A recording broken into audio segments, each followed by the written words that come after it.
tout le monde doit savoir vendre en réalité. Mais pourquoi? On va poser la question à Apollinaire Affo.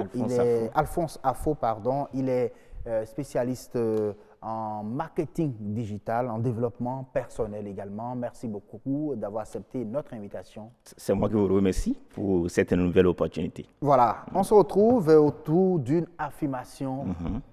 Tout le monde doit savoir vendre. Pourquoi dites-vous cela? C'est important. D'abord, je profite de cette occasion pour regarder droit dans la caméra et saluer tous les téléspectateurs. Oui. Et avant de continuer, je voudrais d'abord définir ce que c'est que la vente. La vente n'est rien d'autre que le processus dans lequel j'échange un service ou un produit contre son équivalent physique en argent, contre son équivalent en termes de valeur, sur le plan de l'argent. Donc, c'est en d'autres sortes des échanges de valeurs. Et ça, c'est lorsqu'on va dans le domaine des affaires, dans le domaine du business. Maintenant, quand on revient dans le domaine général, puisque tout à l'heure vous étiez en train de dire que tout le monde doit apprendre à vendre dans tous les aspects de la vie, ce n'est rien d'autre que cette capacité à se vendre d'abord soi-même. Parce que le premier élément que vous devez vendre, c'est d'abord vous-même. Vous devez être à même de vous vendre à vous-même. Qu'est-ce que je veux dire par là? Vous devez être à même de vendre vos valeurs, de vendre vos talents, de vendre vos capacités à votre mental. Il faut d'abord lui faire croire que vous avez de la valeur. Vous devez avoir de la valeur à vos propres yeux.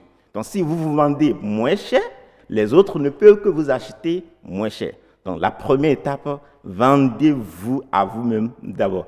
Et à partir de ce moment, on va rentrer tout à l'heure dans les autres processus. Oui, quand tout le monde doit vendre. Tout le monde doit vendre. Tout à fait. Doit vendre, comment apprendre à vendre, comment savoir vendre aussi. C'est ça le véritable problème. OK, avant de revenir sur comment savoir vendre ou bien comment apprendre à vendre, qu'est-ce qu'on y gagne en vendant?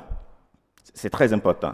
Et nous avons dit tout à l'heure que tout le monde en a besoin, que vous soyez étudiant, que vous soyez sans emploi, que vous soyez quelqu'un qui a déjà un emploi ou un chef d'entreprise, ou vous êtes un consultant indépendant, vous avez besoin de vendre parce que ce qu'on apprend dans le processus de la vente, c'est d'abord le fait d'accepter l'échec comme faisant partie du processus. Je donne un exemple très simple. Oui. En 2015, moi, à la base, je suis géologue de formation.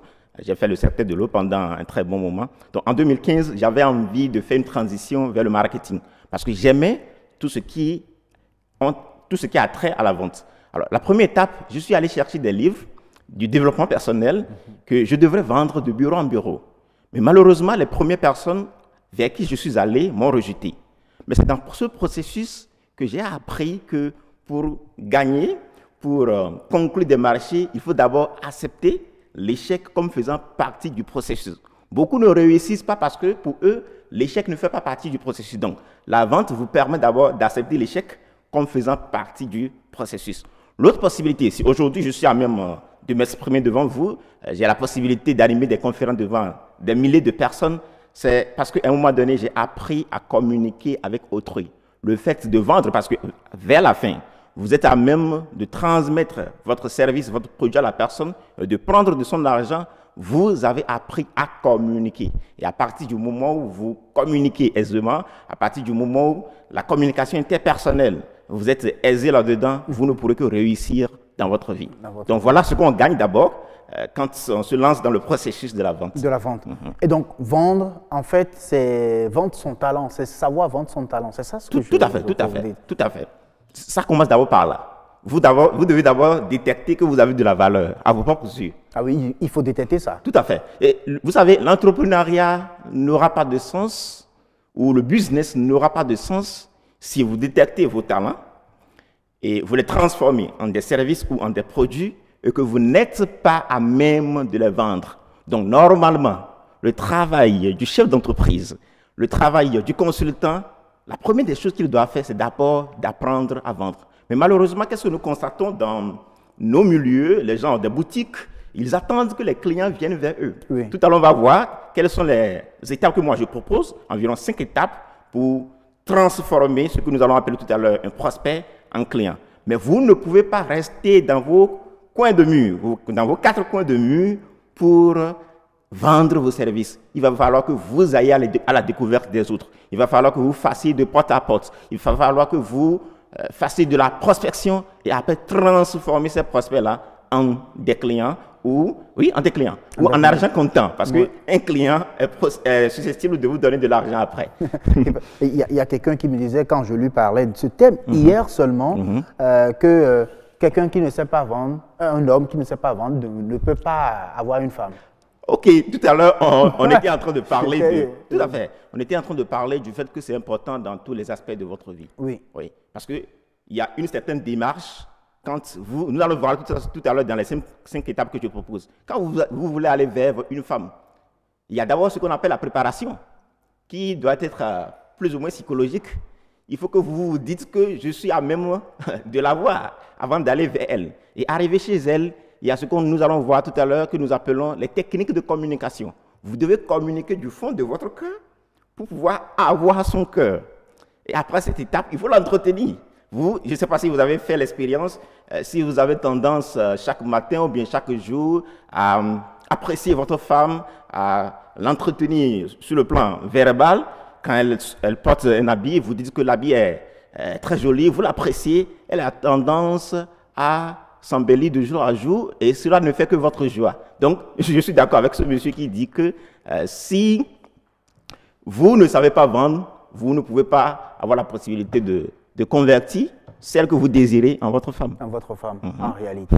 Et donc, c'est ça, c'est bon pour tout le monde, c'est dans tous les domaines de la vie. Tout à fait. Alors, vous nous proposez 5 étapes. Oui, revenons au niveau du domaine des affaires, du domaine du business, et même dans la vie de façon générale. Nous avons parlé de la vie du couple tout à l'heure. La première étape pour vendre, c'est d'abord la préparation. Vous devez vous préparer. Alors, si je vais vers vous pour vous vendre un service, il va falloir que j'essaie de vous étudier. Qu'est-ce que vous aimez? Qu'est-ce que vous vendez? Et cela est également la même chose pour celui qui va chercher un emploi ou bien qui va à un entretien d'embauche. Très bien. Il doit étudier. Il doit savoir vendre. Il doit connaître l'entreprise dans laquelle il s'en va. Il doit avoir certaines informations. Et le plus important, sur lequel je voudrais attirer l'attention, c'est cette préparation psychologique et mentale. Qu'est-ce que j'ai l'habitude de faire si j'ai un rendez-vous le lendemain? Je visualise, avant de me coucher, le soir là, que je suis déjà parti, je me vois dans ma visualisation, que j'échange avec la personne et à la fin, la personne a conclu le marché. Ça veut dire que j'ai conclu le marché dans mon mental, j'ai fait accepter à mon mental que le marché est conclu avant de me mettre dans le processus. Donc, première étape, vous devez vous préparer. Et si ça ne marchait pas? Bon, on va continuer tout à l'heure. Donc, ça, c'est la première étape. Oui. Après la préparation, il y a ce qu'on appelle la prospection. Donc, vous devez aborder les gens. Vous devez aller à la rencontre des gens. Et lorsque vous abordez les gens, lorsque vous êtes sur le point de prospecter, vous devez appliquer certaines règles très simples.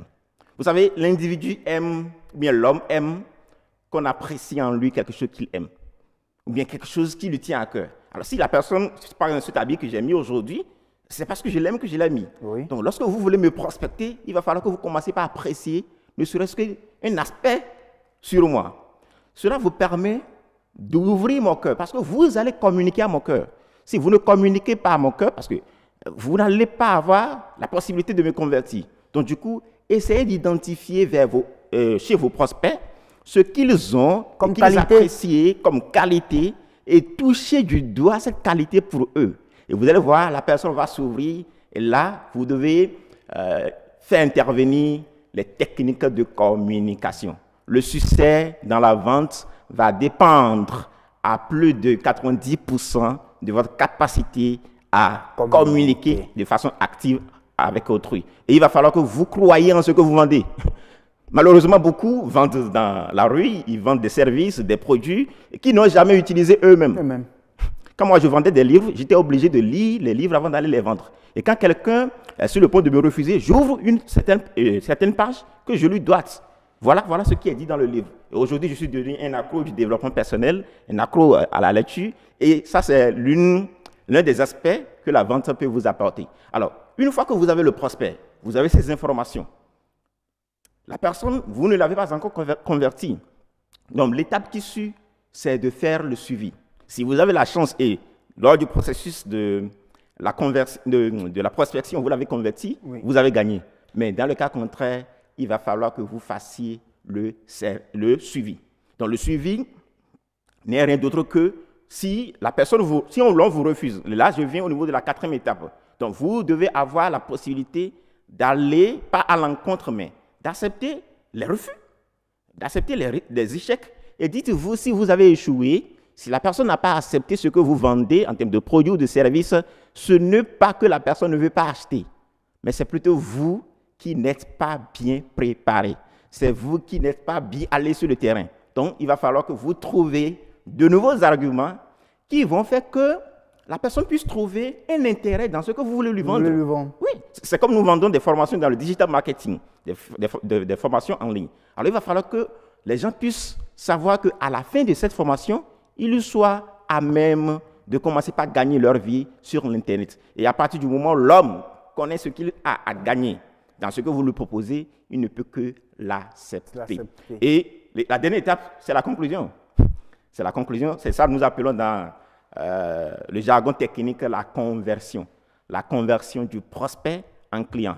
Et en fonction de votre capacité à conclure des marchés, à transformer des prospects en clients, votre taux de conversion va être élevé. Et plus votre taux de conversion est élevé, plus vous gagnez de l'argent, plus vous remplissez votre poche. C'est comme le dit Roméo Chouaké, il dit que lui, son travail, c'est d'arriver à retirer des chèques dans les chéquiers de ceux qui possèdent ces chéquiers-là. C'est ça le rôle du vendeur, c'est ça le rôle de l'entrepreneur. Vous devez aller trouver des gens qui soient à même d'acheter ce que vous vendez.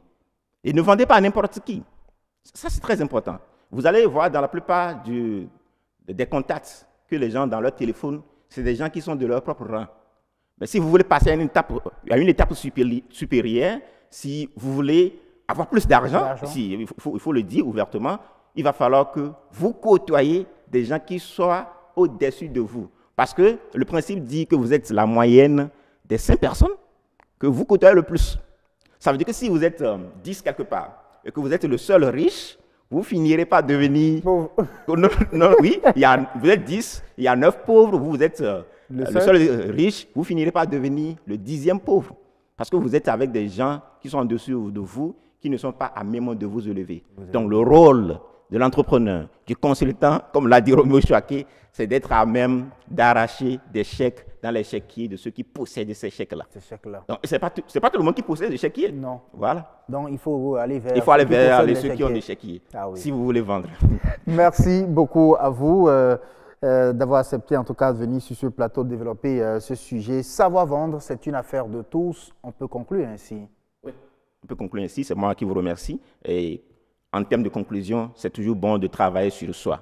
Si vous croyez en vos potentiels, si vous croyez en vos capacités, si vous avez de la valeur à vos propres yeux, si vous avez de la valeur, si vos services ont de valeur et de produits, vous ne pourrez que les convertir. Tout va se passer à plus de 99% sur le plan mental. Le reste, c'est la conversion. Merci.